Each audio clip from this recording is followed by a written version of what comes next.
The Wright brothers may have invented the first motorized aircraft, but the 9th century engineer Abbas Ibn Firnas is considered to be the first human to fly with the help of a pair of wings built by silk, wood, and real feathers.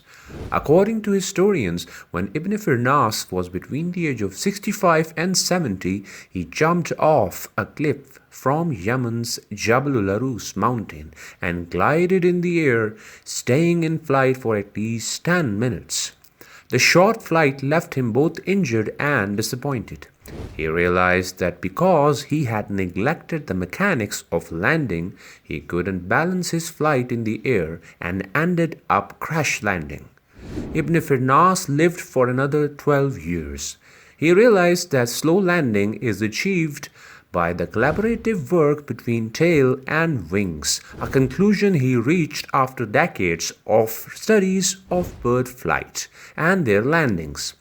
It is Firnas who could successfully claim to be behind the theory that went on to create the ornithopter, an aircraft that mimics birds and flies by flapping its wings.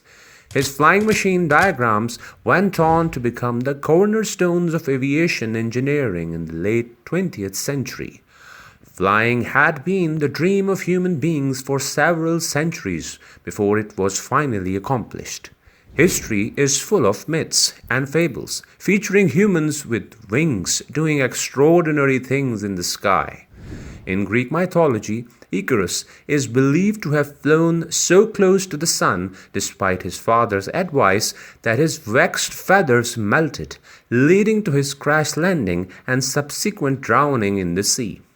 That said, Ibn Firnas is still considered to be at the forefront of his field, given that he was the first aviator to fly. Born in the 9th century in Isnirandunda, Al-Andalus, which is present-day Ronda, Spain, he spent most of his adult life in the Emirate of Cordoba, one of the major learning hubs during the Umayyad Caliphate. Some historical accounts suggest Al-Firnas was influenced by Armand Firmin, who was neither a scientist nor polymath, but an astute observer of nature. It was Firmin who first built wings made of wooden planks, wrapped in silk and bird feathers. In the early 850s, Firmin climbed to the top of the tallest mosque minaret in Cordoba and jumped off wearing the wings.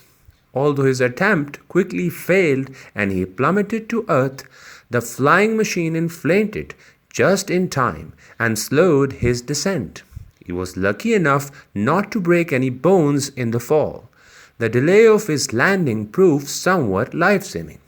Ibn Firnas watched Firmin's adventure as he stood among the gathered, fascinated crowds who were all watching the skies above in amazement.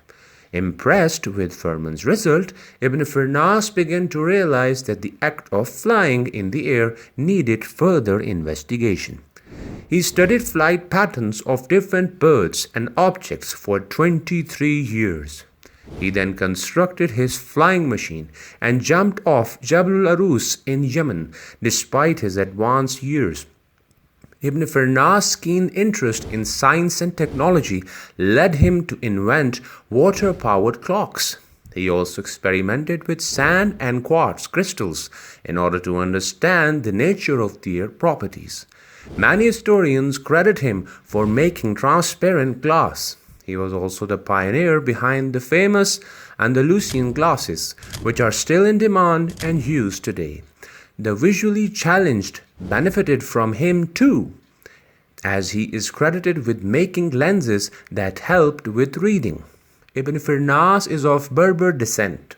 His name's root is Afirnas, which is now a common and widespread name heard in both Morocco and Algeria today. Several airports, bridges, hills, parks, avenues, and scientific bodies have been named after him, especially in Muslim-majority countries. A statue of him exists near Baghdad Airport, and the bridge over the Guadalquivir River in Córdoba, Spain, is also named after him. He died sometime between 890 and 895 AD, and many historians say his death may have been hastened by his injury. His contributions have changed the world for good, and still billions of people benefit from his contribution. Please don't forget to like and subscribe if you enjoyed this video. Until the next one, Assalamu alaikum wa rahmatullahi wa barakatuh.